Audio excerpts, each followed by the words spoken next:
You are listening to And Press Play, written and recorded by James West.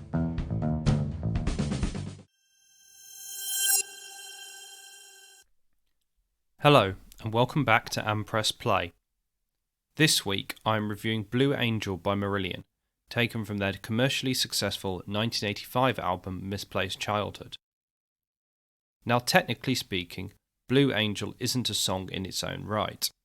It's the third part of a song called Bittersweet, a story split into several sections which is loosely based on lead singer Fish's own life.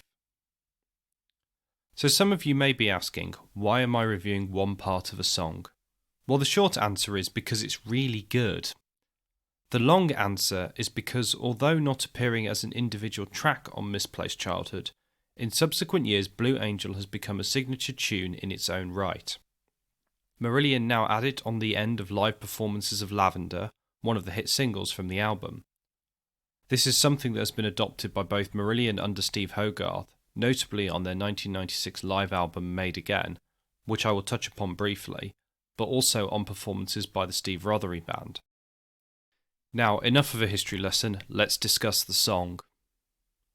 Building from the dark, gloomy ending of Lost Weekend, part 2 of Bittersweet, Blue Angel springs into life instantly. The drums kick in from the offset, giving the listener a jolt of energy initially before the guitars and keyboards riffs come in, contrasting with the drum beat and giving the listener time to get accustomed to the change in mood before the vocals start. The intro extends for roughly 25 seconds, and it changes the atmosphere completely, giving the song an almost fantasy-esque vibe, with the change in atmosphere becoming more grandiose and foreboding of what lies ahead the further through it we go. As Fish starts singing, the music changes once again. The riffs become snappier, allowing the high points of the guitar and drums to be heard more frequently and giving the piece a faster tempo. This allows the guitar and drums to match with Fish's lyrics, adding extra emphasis to particular words and phrases. The first line of the song goes, "The sky was Bible black in Lyon when I met the Magdalene," which is an opening line I'm rather fond of just because of how fantastical it seems. It's full of adventure. The metaphor of the sky being Bible black conjures up this ominous and dangerous atmosphere. The final statement, "when I met the Magdalene," also adds to the biblical nature of the song, but it presents an interesting dichotomy.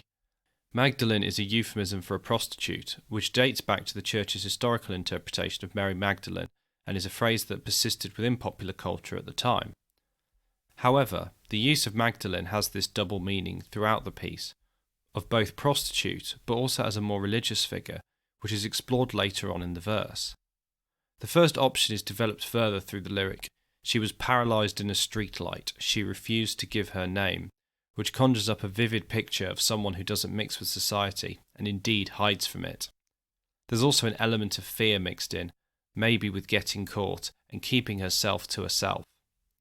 This continues with, "A ring of violet bruises, they were pinned upon her arm," another vivid lyric which reflects the harsh nature of her reality, especially the usage of pinned. The song continues on with, 200 francs for sanctuary and she led me by the hand." This lyric is blunt in many ways. It suggests that the Magdalene is acting as a saviour type figure for the narrator, but there's a cost to her involvement. The word sanctuary adds a gravitas to the song that emphasises that the narrator really needs this help. The images continue with, "to a room of dancing shadows where all the heartache disappears." I mean, the image of dancing shadows is fairly explanatory of what it represents, but it's so different to any other description that it just stays in the listener's head. The last line, "and from the glowing tongues of candles I heard her whisper in my ear," is another fab line. I particularly like "in the glowing tongues of candles" because of how vividly it sets the mood. Fish's singing is powerful throughout the piece. His vocal tone on black, Magdalene, violet really help emphasise the key parts of the story, selling it to the listener. His vocals stand out well against the music, with some highlights including the singing on "Paralysed by a Streetlight." His voice has a weathered and sad tone here, showing how bad he feels for her. "To a room of dancing shadows where all the heartache disappears" is another great vocal line, The first half is sung normally, but the latter half is sung with such anger and fury, as if the narrator is trying to convince himself that this encounter will cure him of his heartache. The final set of lines are Fish singing J'entends ton cœur twice, followed by the English translation I can hear your heart. The French is sung with such a sense of purpose and statement, and the spacing between the repetition allows the statement to hang there, as if they are waiting to hear a response.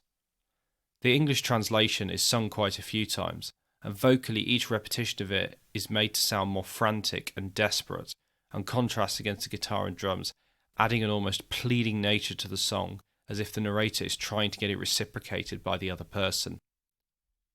The piece continues with the same guitar, drum and piano setup for another 20 seconds or so, giving the listener time to comprehend the story before there is a final drum fill and the music changes, segueing into some piano playing which marks the start of part 4, Misplaced Rendezvous. Now, there's a lot to love in this piece, from Fish's vocals to the wonderful guitar playing of Steve Rothery to some of Fish's finest lyrics on the whole album. However, it would be remiss of me not to discuss Steve Hogarth's interpretation of the song as a closing coda to Lavender on the live album Made Again. I like Hogarth's vocals on this song, but it's not sung with the same emotional intensity that Fish conveyed in the original. However, Hogarth sings it more in an almost slapdash nature, as if he is trying to rattle off the story quickly, but particularly with the vocal phrasing on When All the Heartache Disappears, he conveys the pain of the narrator really well. It's a version I listen to almost as much as the original, and the live instrumentation helps add a new dimension to the song that isn't there on the studio version. This performance is what made me find and listen to the song in the first place. Before then, I hadn't given it much notice. To conclude, this is one of my favourite Fish-era Marillion songs. It's got some brilliant lyrics which convey a whole host of images, some great guitar and piano work courtesy of Steve Rothery and Mark Kelly, and a great vocal performance by Fish. Part of me wishes it was a full song as opposed to a 2-minute chapter of a larger piece, but as they say, be grateful for what you have. I will give this song a 4.8 out of 5. Hope you enjoyed this episode, and I'll see you next time.